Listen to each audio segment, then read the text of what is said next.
Interventni zakon, ki prihaja zdaj na mizo, naj bi nam pomagal prebroditi tole krizo, zaradi katere so iz gospodarske garde lani ustvarili le 7,3 milijarde. Zdaj nasprotniki svarijo, da bodo bilance šle milijardo v minus za vse javne finance. V fiskalnem svetu pravijo, da gre za slabo idejo. Fiskalni svet od denarju, vse kaj pa oni vejo.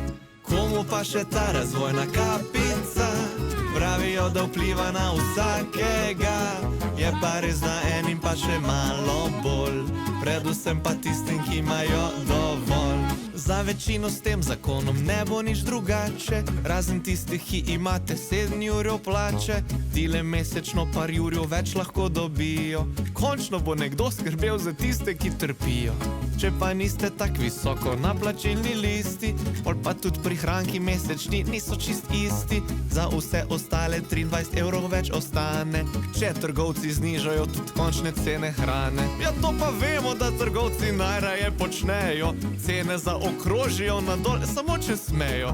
Njim lahko zaupamo, da ko ta zakon krene, prva stvar, da bojo šli usklajevati cene. Prav tako bi znižali davek najemodajalcev, na veliko srečo vseh najemnih stanovalcev. Ziher komi čakajo, da tale zakon mine, da lahko zdaj končno znižajo vse najemnine. Komu pa še ta razvojna kapica? Pravijo, da vpliva na vsakega, je pa res da enim pa še malo bolj, predvsem pa tistim, ki imajo dovolj. Te zaplačo 7 čukov, mesečno pa pravijo, končno bomo lahko zadihali, skozi nas neki davijo. Energenti, fasonga, elektrika pa plin, veš koliko štroma gre za mojih 20 nepremičnin. Tudi za normirance prihajajo spremembe, ki pa kao niso ravno vredne ful omembe. Vsaj tako pravijo ti poslanci predlagatelji, so pa fejst veseli njihovi SP prijatelji. Komu pa še ta razvojna kapica?